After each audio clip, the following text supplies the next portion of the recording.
Hello there, good evening and welcome back to MedicoPharma Lecture. This is Sunil Kumar Shah and today I am here to share a good news regarding our classes. First of all, I would like to thank all of my viewers for your immense love and support to grow this channel.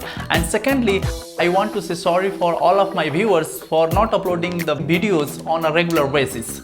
But there is a good news guys, I am coming with lots of series of lectures where I am going to cover Pharmaceutical Organic Chemistry-I for second semester B Pharmacy student. Then I am going to also cover Pharmaceutical Analysis and Pharmaceutical Inorganic Chemistry for first sem student.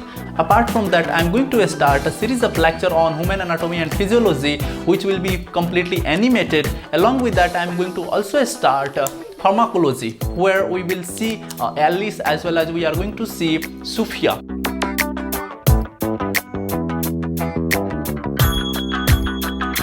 So this is my humble request to all of my viewers to subscribe my channel, watch my videos and share my videos to all of your friends.